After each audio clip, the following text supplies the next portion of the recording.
was a piece of advice I think that Coco Chanel told her customers when they were getting dressed to go out, which was that last piece of jewellery, whatever it is, take it off. Take a look at the windows, you can see where the money goes. Take a look through the windows, you'll find where the money, all the money goes. Well, that was Steve Hillier, and we have the fine gentleman here. And wow, beautiful song, Steve. Is that a new song? Yeah, it's something that I wrote specifically for this album. Oh, fabulous. It was inspired by walking around the streets of Hove, which is where I used to live down here in Brighton.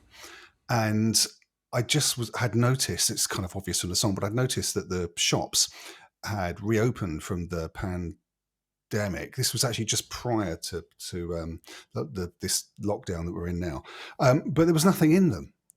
And it reminded me of a conversation that I'd had with a guy who used to run a hardware store on that road.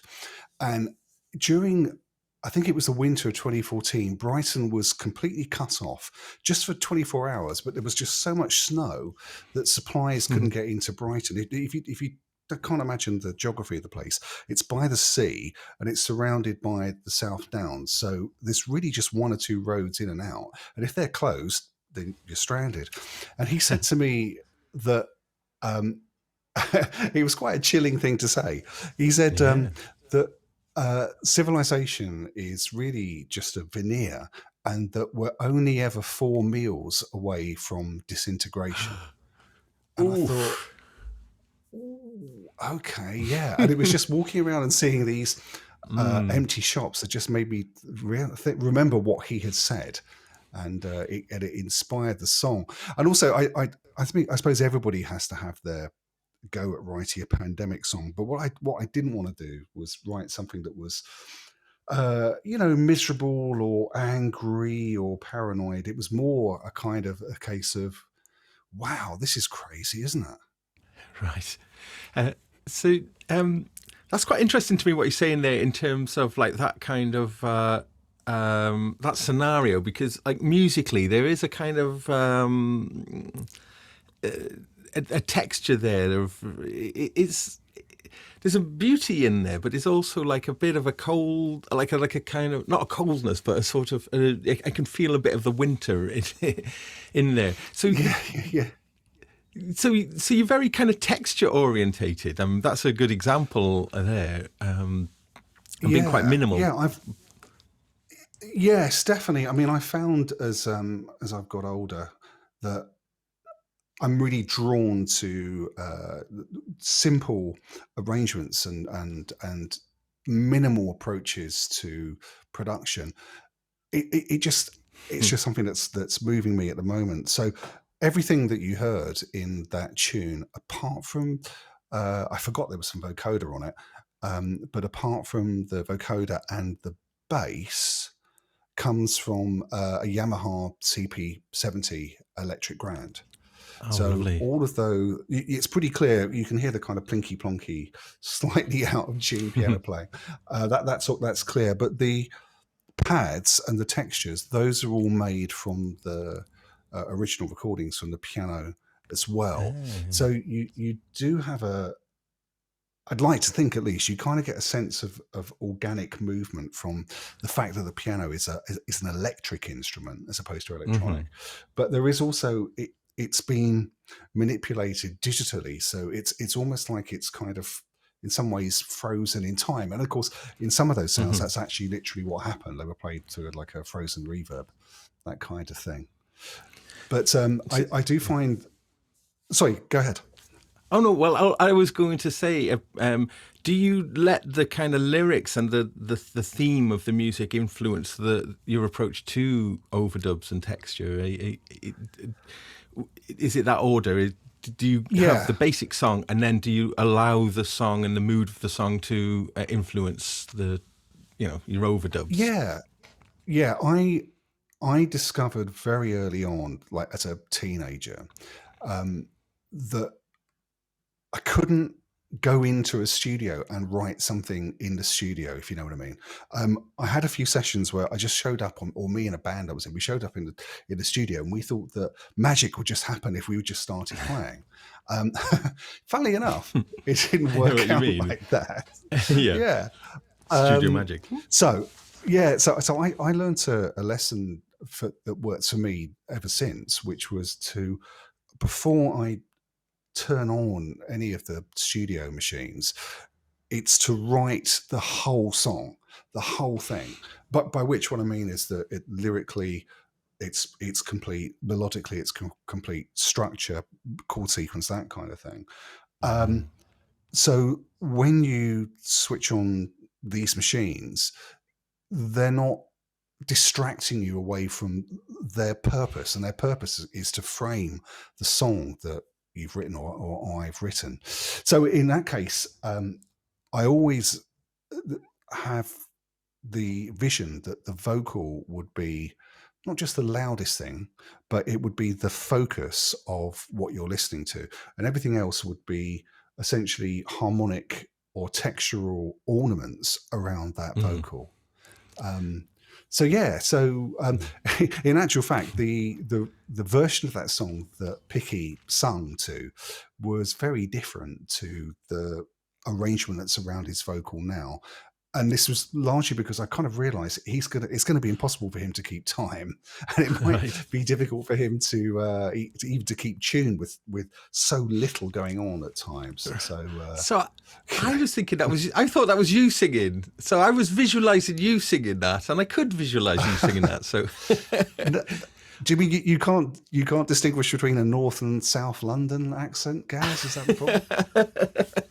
There is actually, I do sing in that tune a bit later on, in the middle eight section. So you can kind of do a compare and contrast there. But the thing is, I have been doing a little bit of singing recently, but I'm just finding that my own singing voice can be a little bit, I don't know, overly emotional. I don't know, maybe a little bit camp, and sometimes that doesn't really work.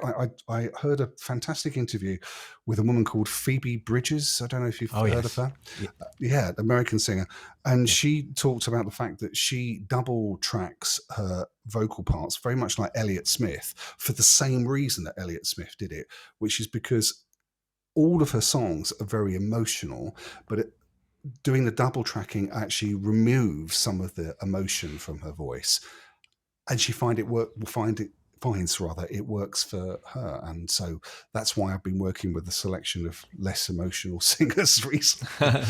I don't know what that says about Yeah. me. I know, but it's an interesting angle. Actually, reminded me a little bit of Carl Hyde's solo material slightly. But I think that was Right. largely in the vocal delivery, it being kind of a plaintive approach. So, do you often consider the singer who you're going to be working with when you're in the composition, or will you compose a song first and then find the right match for it? Normally it's write the song first and then find the singer. Um, but this has largely been because it's been impractical to do it any other way Of recently course. because of the Yeah. restrictions due to the pandemic. It's much easier if you have a vocalist lined up or a vocalist in mind.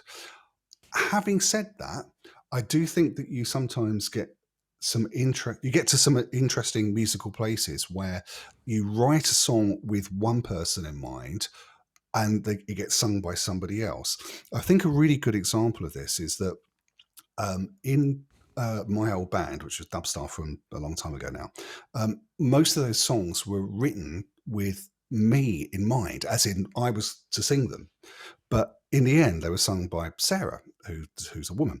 And so you've got this kind of interesting male viewpoint that's now being sung by a woman.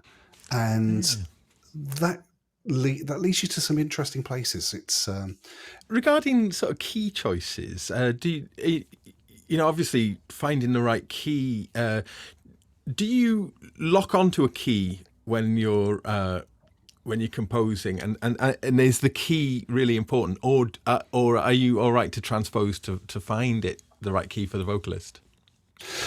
Well, actually, I seem to always write in either F sharp major or D major, and if it's a minor key, it'll be C sharp minor. They just sound. I just really like them, but Right. when it comes to but when it comes to putting an arrangement together, which I then present to the vocalist, it's inevitable that we're going to have to change the key. And so the arrangement I always do in software instruments, because you just transpose on the click of a button. And for example, on this tune that we've just heard, on Open and Empty, I played all the original piano parts using a program called Piano Tech by Modart, which has it's a fantastic piece of software, and it also has an emulated CP70. So what that meant was I can do the arrangement, which actually initially was a lot higher, present it to Picky, and we could just find the sweet spot for where it would suit his voice. I think actually he was a little bit disappointed because initially he was singing about 5 tones higher, which is something that he never does, and he was kind of enjoying that. But Enjoyed it. It did occur to me that he sounded like somebody who was singing 5 tones higher than he should be. So we did it again. So so keys are kind of important. And particularly with acoustic instruments, because the CP70 over here, the lower strings, the lower keys, they tend to go, they don't stay in tune very long, and also they don't sound particularly great. You can kind of hear on that recording that it doesn't really sound like a piano. It's something odd, something else. So you can't go particularly low. You can't go particularly high. You have to just find that place. And luckily it's in the middle of the keyboard where the piano sounds good. And I suppose along similar lines, tempo, because tempo has obviously an enormous effect on how vocals kind of come across. I guess you typically will lock onto a tempo, or do you sometimes change a tempo after you've worked with a vocalist, thinking that it needs a bit more or it needs to come back? Really try and avoid changing tempo once you've got the vocals recorded, because even with the incredible software like we have today, like Melodyne, you can hear when vocals are being sped up, and particularly when they're being slowed down. Now, sometimes that can sound really good, but it's not really what I've been going for on sort of vocal recordings recently. So I think that you do need to get the tempo spot on. At the moment, I'm doing some work with an old friend of mine, Emma, who was from another band from the 90s, and getting the tempo of her song spot on, I think, and correct, is really important, because if it's a bit too fast, it sounds like we're trying too hard. Do you know what I mean? Right. And I think that whenever you hear a musician sounding like they're trying, it's just not terribly attractive. In fact, if anything, I would rather, and often do, choose to go slightly too slow than slightly too fast. There's something I just think more pleasant about that, because if you're playing something slowly, it normally implies, at least in a recording, that you're confident and you're relaxed and you're not having to show off. So that's probably why most of my AC/DC is a good example of that. Sorry, just slow and relaxed. But if you sped up AC/DC, it wouldn't work at all. Sorry, just an aside there. Just a tendency then, when we've got our modern production tools, is to maybe overproduce, or to keep adding elements. And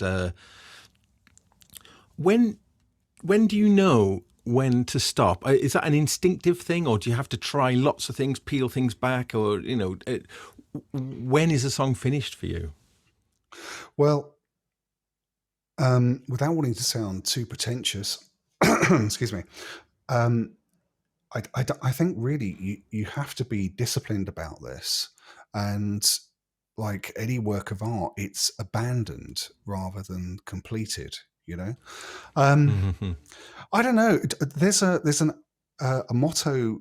Or maybe it wasn't a motto, but it was a piece of advice. I think that Coco Chanel um, told her customers when they were getting dressed to go out, which was that last piece of jewelry, whatever it is, take it off, which I thought was a really interesting approach because it meant that inevitably you're going to do too much, you're going to wear too much, you're going, Yeah. or whatever it is.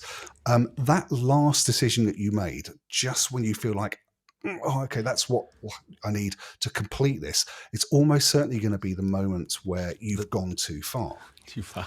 Yeah. It's a So, good one.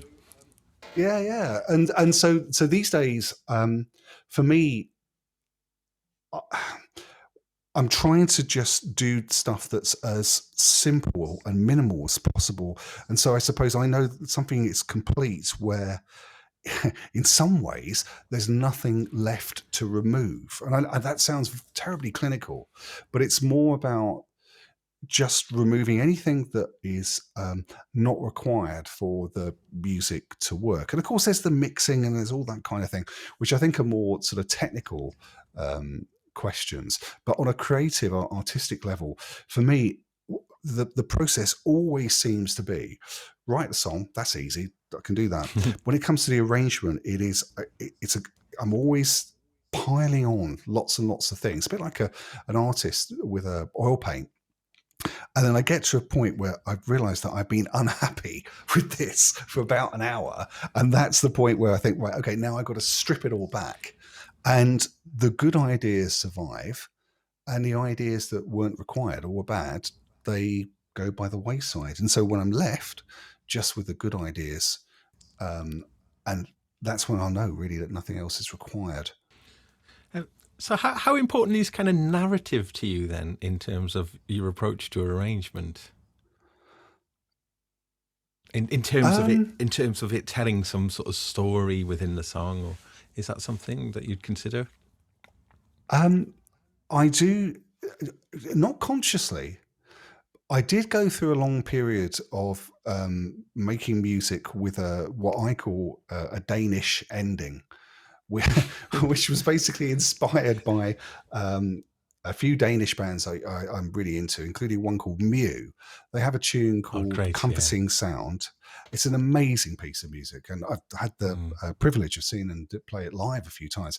But the point is that you have about 3 or 4 minutes of relatively sparse, simple playing, and then the band will join in, the distortion pedals are jumped on, the drummer's there, and it builds and builds and builds. So you've got this enormous crescendo kind of finale at the end of what is really quite a reflective song. And I do feel that you need to give the audience some kind of sonic reward for bearing with you for 3 or 4 minutes, or in that case, 7 minutes. You know? So, and that's like it could be a big dramatic send off. That's the Danish ending. Or on this song, it's just a question of giving the audience some time to reflect on what's happened lyrically with an instrumental. It's a bit like, the music to a film. Again, I'm trying to avoid being pretentious here, but you've had all these lyrical ideas. If they've interested you, now you've got 20 seconds at the end of the song where you can just hear the musical themes before you decide to play the song again, hopefully. So nice. But in terms of telling the story, I think that you just have to make sure that the arrangement fits with, or specifically contrasts with, what the singer is singing and what the lyric is trying to convey. One thing that I find particularly useful is combining lyrical ideas with the opposite mood that you would expect in the music. So, for example, it's very difficult to write a convincing happy song, but one sort of shortcut to making it work is to do it in a minor key, for example. Or you can do it the other way around. If you were to look at the music or listen to the music of people like the Smiths, you'll find that much of what Morrissey is singing about is, let's at best melancholy, but the music tends to be quite positive sounding. So there's a nice the juxtaposition. That's it. That's the word. So in terms of contemporary influences, you mentioned Mew then, and I'm assuming Efterklang. That's a really interesting Danish sophisticated pop. Who else would you kind of consider influences? Current influences. Things that are floating your boat at the moment. People that I've been admiring. There's Jenny Val, and she released an album, I'm not sure if it was last year, but it was called The Practice of Love. It's absolutely extraordinary. I think that she's a visionary. She has some interesting philosophical ideas, but particularly in terms of her writing and her visual presentation, she's absolutely outstanding, extraordinary. I've been really enjoying, for many years now, actually, the music of a band called Cigarettes After Sex. And I had the privilege of seeing them in London. It was the last proper big show that I went to at the end of 2019, and it was just extraordinary. There was something really enjoyable about the fact that almost all of their songs are essentially the same in terms of structure, in terms of texture, in terms of lyrical idea, but it doesn't matter. It's just right. And so I only knew half the songs in the gig, but it didn't matter because in a sense I knew them all anyway. It's a technique worked well for status quo. yeah. Oh, and sorry, and there's one other I must mention who I think is outstanding. There's an act called the Japanese House. Right. It's a one-woman act. I'm sorry, I can't remember her name, but Japanese House. If you look for that, you'll find her. And again, she's a superb writer, and her arrangements are really interesting. She does a thing where she uses what sounds to me like a vocoder to generate harmonies throughout most of her songs, but she's not hiding behind it in any way. It's a bit like Imogen Heap's Hide and Seek, which is another amazing record. But she takes that to another level. So these are the people that I'm listening to. Oh, yes, and Aurora, who's also amazing. So what would you typically sort of listen for in terms of production? If you heard something, what are the production cues that you're attracted to or drawn towards? Atmosphere. Outside of arrangement, more to do with the actual sort of sonics. Oh, technically. Yeah. 20 years ago, we were in the middle of what became known as the loudness wars. And it meant that everything sounded really dense and obviously loud. Now, that's over now. What I find most engaging for me is when a sound feels like it's got a three-dimensional quality. So it's not just about dynamic range, but that is part of it. A kind of sense that when you're listening into the music, you can hear three-dimensional. And I think that you can achieve that in a lot of different ways, but one of the things that stops that is the overuse of compression. So if you listen to the productions of the artists that I've just mentioned, not so much Japanese House, but definitely Jenny Val and Aurora to an extent, and Cigarettes After Sex, there's a depth to the sound. There's a real sense that you're kind of walking into an artist's sonic arena. So I think that means it's about the arrangement not being too cluttered.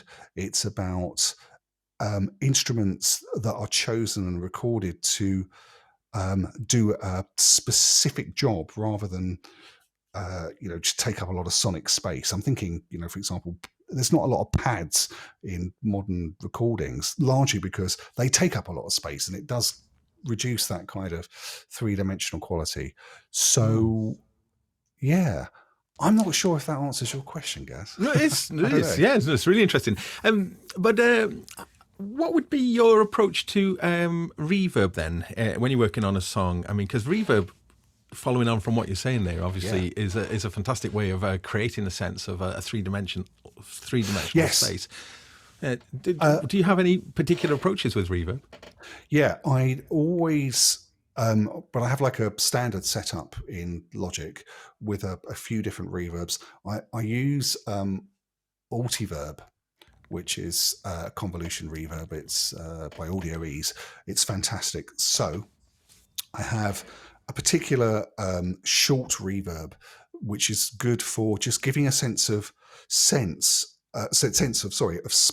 and weight behind certain instruments. So, for example, if you the bass guitar that was that you could hear in Open and Empty, that actually the reverb around it was the small drum room in reverb on bass. Yeah, man. Call the police. No, you have to have some, because otherwise what happens is that the bass just sits there at the front of the speakers, and that's great. That's really good. But if you're trying to make an overall sense of warmth and friendliness, just a short reverb really helps. So the reverb that was on that bass, only just a little bit, was the a convolution reverb that was made from recording in the drum room in Psalm, which is somewhere that I was familiar with a long time ago. So that sounds really rather good. So there's a short room reverb just so that nothing feels too spare. Yeah, yes, right, precisely. Hey, that's good. Yeah. Then there's a plate reverb which I use, which is from Sound Toys, which is really, really good. It just does everything I could want from a plate reverb. And again, the usefulness of the plate reverb is that you get that sense of size, but it doesn't play with the audience's perception of where the sound is coming from. Like, so if you listen to Picky's voice again on that recording, it sounds largely quite dry, and yet there's quite a lot of plate reverb going on just to make it more friendly and help it to sit. That's one of the great things about a plate reverb, and particularly that one, Sound Toys.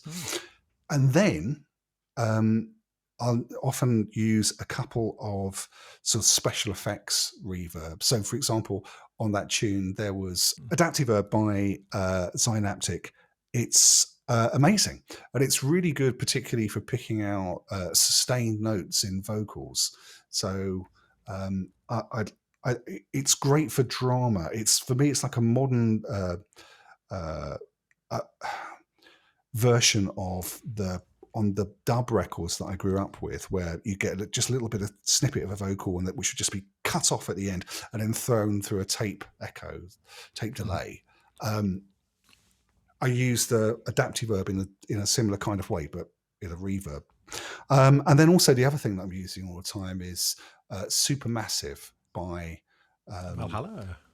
That's the one. That's the bloke. Yeah. And and that's amazing.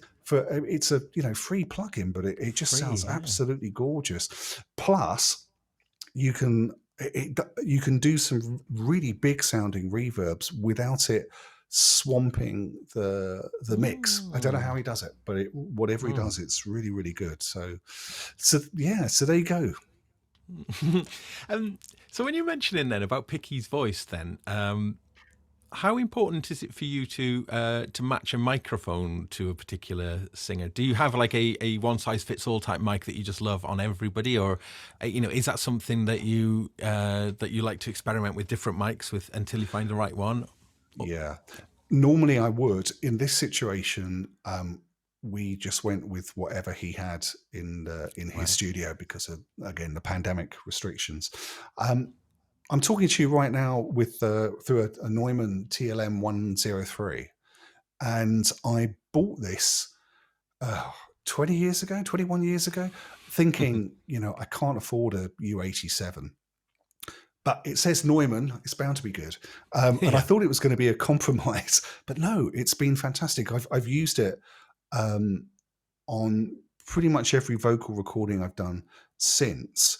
Um, but I do have a few other microphones just over there, which I think are kind of useful. I think you do need to match the mic to the vocalist. I had a situation about 10 years ago. I was recording a young singer.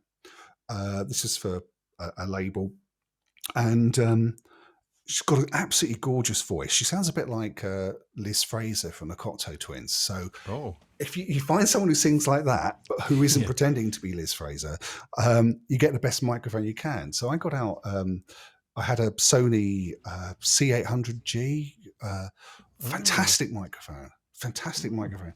But the problem was the singer wasn't used to hearing that much detail on her voice. And so it completely threw her. It was a bit like holding up a mirror right up to her face. And, she isn't the kind of person who wants to look in the mirror all day long. So it turned out that in the end, having spent a couple of days getting her to be comfortable with this mic, she sounded glorious in it.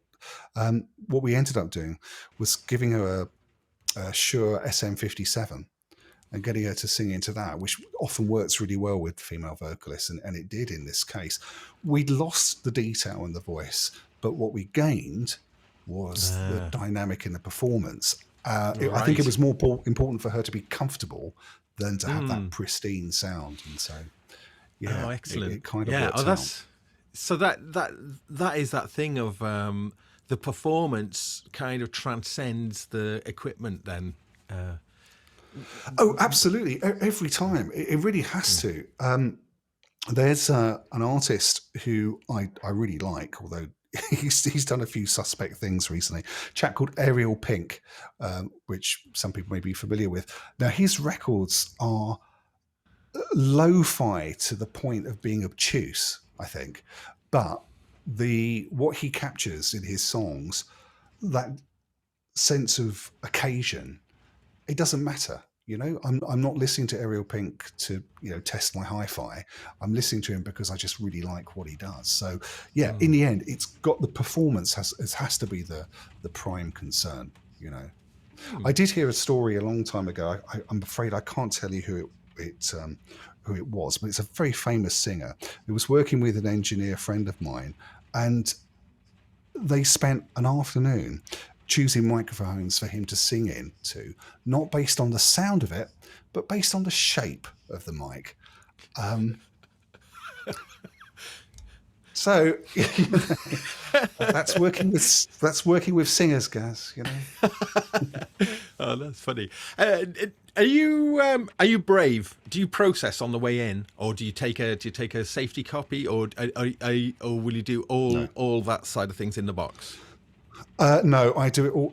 I do it all in the box. I have an old Apogee converter with a lovely preamp, which gives me, the best quality sound going in, and I'm always kind of like generous with headroom. So it's been very rare that I've ended up losing something because the singer's gone too loud or whatever. So no, I'm I suppose in that case kind of brave. Plus we're living in an age where software processing is so good. I don't really know if I'm, from what I do at least, whether there's anything for me to gain from having an extra preamp or limiter here, just in case the singer burps into the mic, which can happen. Oh yes.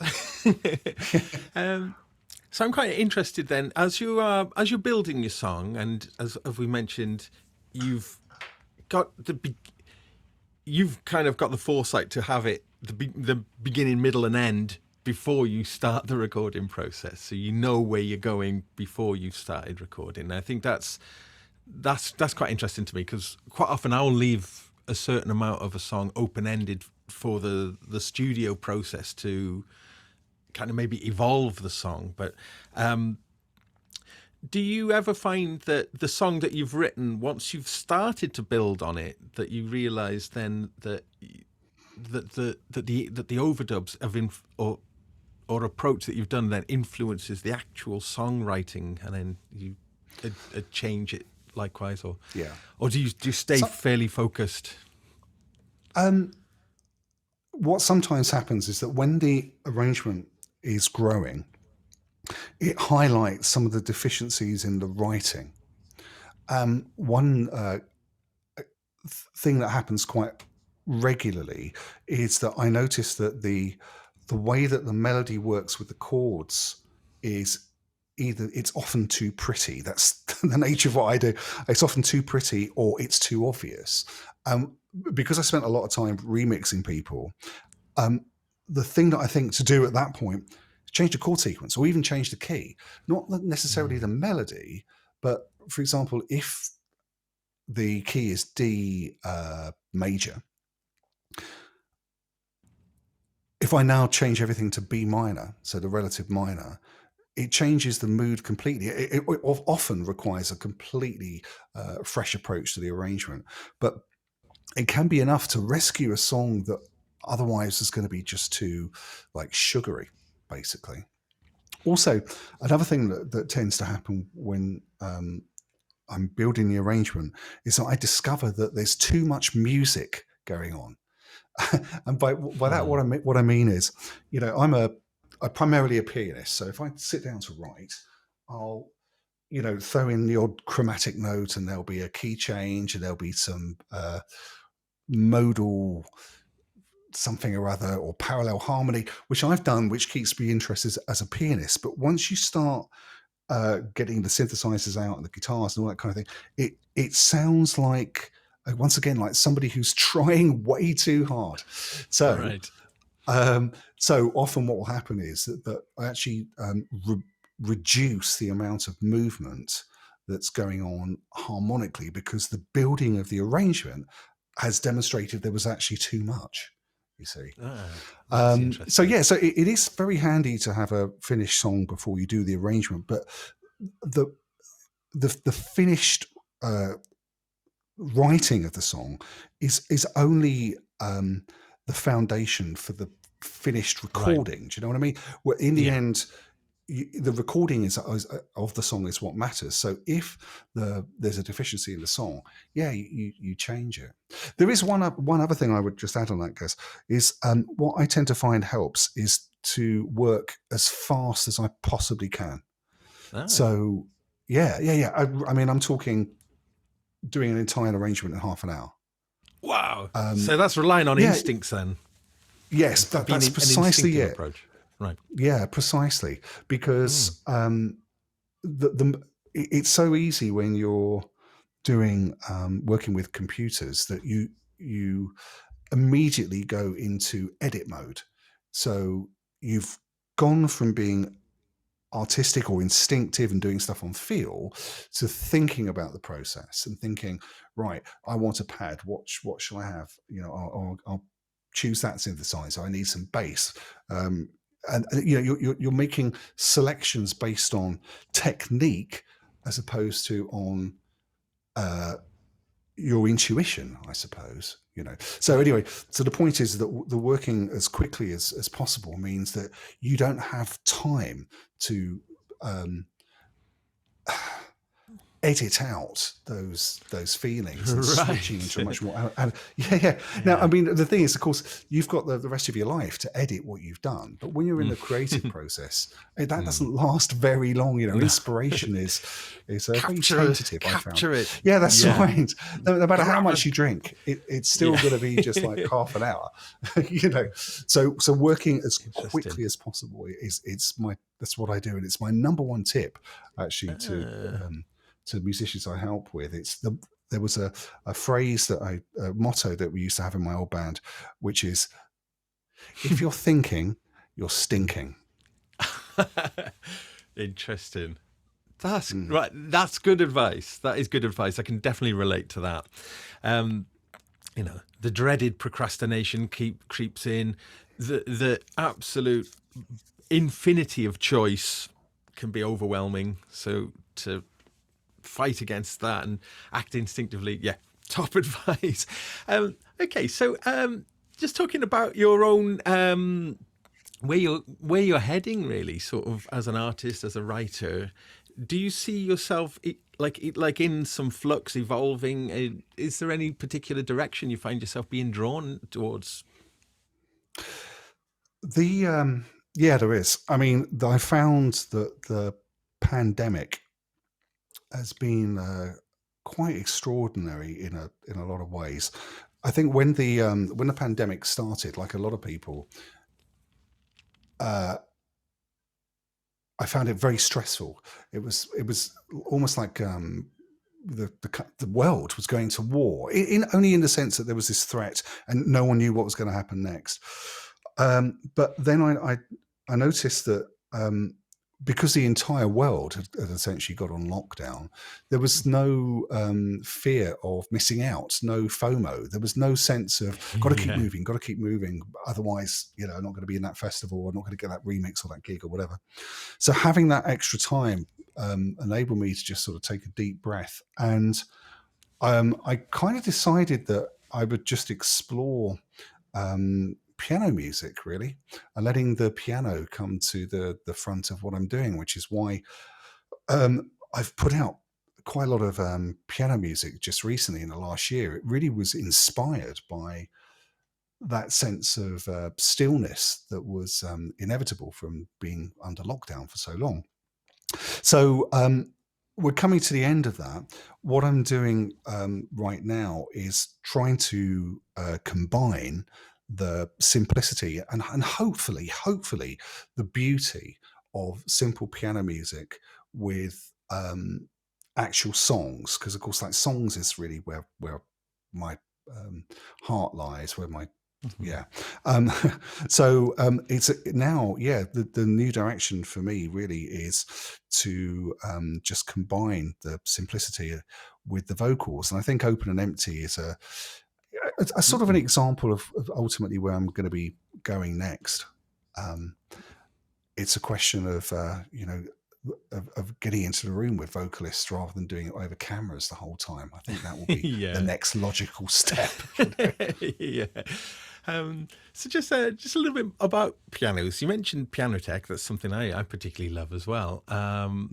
But are you? Do you have other than the CP70? Do you have an acoustic piano at home, or is that something? Not here? Until relatively recently, we didn't actually have room to have a piano, but I'm hoping to get one soon. Obviously, every piano feels very different. Like every guitar feels different. I was just going to wonder, what is the most beautiful piano you've ever played, and why? Last week, I was round at my mother's house, and I played on her piano. Don't play on it very often, but I played on her piano just to show her something that I'd recently written. And I remembered that when I was at school, the only way that my parents knew that I had come home was that I would just come in and start playing the piano. And what was amazing about playing that piano was that I felt, just for a split second, taken back to those childhood memories. Now, this piano isn't great. It really isn't. I can't even remember the name of it. It's nothing special.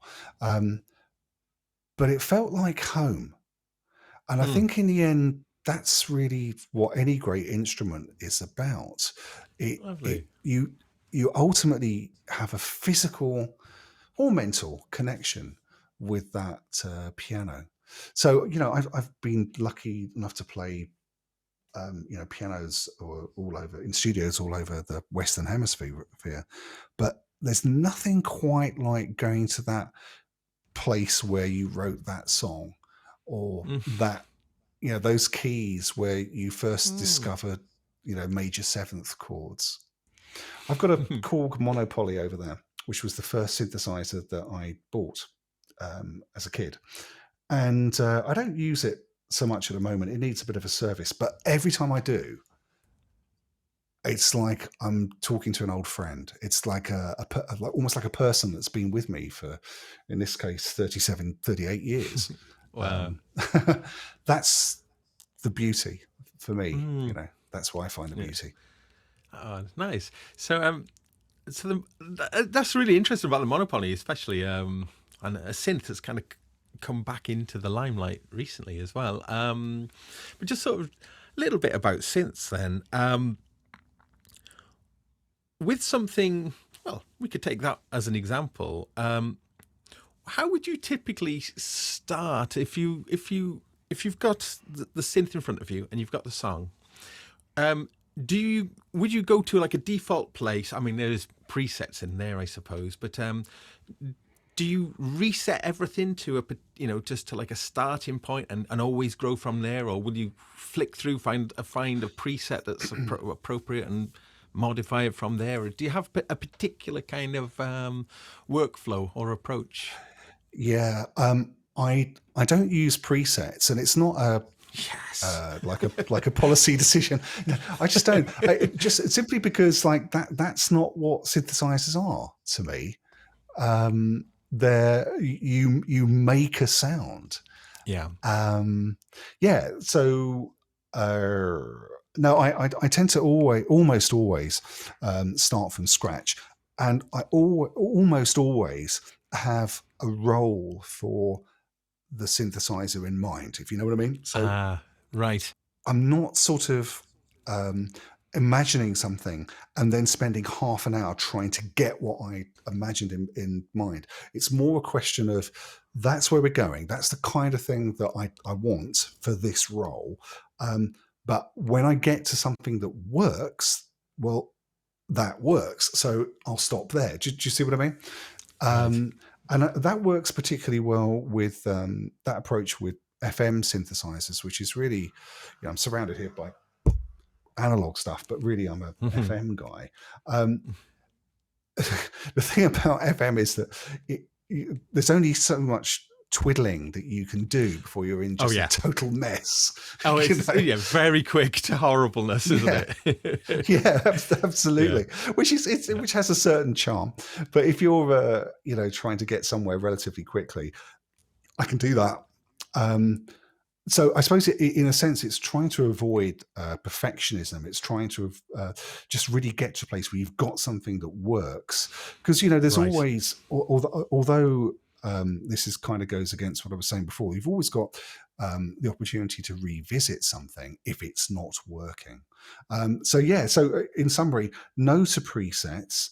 And also, I think it's kind of important that you know your instruments well. You know what they excel at and what they're not good at.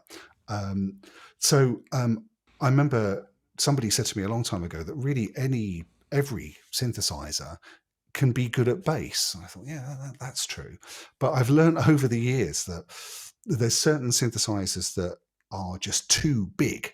And anytime you put them in, they just dominate. So, okay, you can make a huge bass sound from that, but it might be better instead to go to, for example, the MS-20, which is what I always use for analog bass, because I know that it's going to sound good, it's going to have some movement, but it's going to behave in the mix. So there's a kind of pre-selection that goes on through, I suppose, experience and just knowing your instruments. So then, leading on from that, then, what would be a motivating reason for you to get a new instrument? What would be the thing that would make you pull the trigger? I got the Korg Op 6, which was my favourite synth of last year, because I really liked the look of what they were doing with FM, and intended and will be later on this year to take it on stage. And so just trying to be practical about things, it had the synthesizers that I buy these days. I've got enough studio equipment, but I'm sort of thinking ahead, how am I going to transport this to wherever? if it's 20 kilograms and it's probably just going to be me and there's a flight case? You know, what do we do? So with the Korg, it was the idea of a new approach to FM, which I think they've done brilliantly, but also the practical nature of, you know, you can actually, whoops, Don't break it. pick it up in one hand, you know. Wow. Yeah. Yeah. You know. Yeah. So, and I think, you know, these days, and I think that these days it really is, it's, for me, it's a combination of the practicality and I suppose just bringing something new. I do sort of feel like I've kind of covered everything that I can cover with analog. I mean, there may be 1,000 people out there saying, "What is he saying?" You know, but I think I'm just saying I don't need to buy any more analog stuff. I really don't. Yeah. But there are a lot of really kind of interesting sort of digital synthesizers around now that are practical, not too expensive, and I look forward to taking them out on stage, basically. Yeah, I think in many ways it's a golden age for the synthesizer enthusiast right now. There's never been more choice, and you know, at any budget. Well, I think that will just about wrap up our lovely little chat. Thank you ever so much for taking part in this and for your fabulous song as well. And we'll see you on a Sonic Talk in the near future. Thank you very much, Steve. Thanks, Gaz.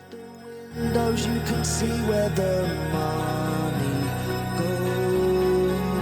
goes. Take a look through the windows, you'll find where the money, all the money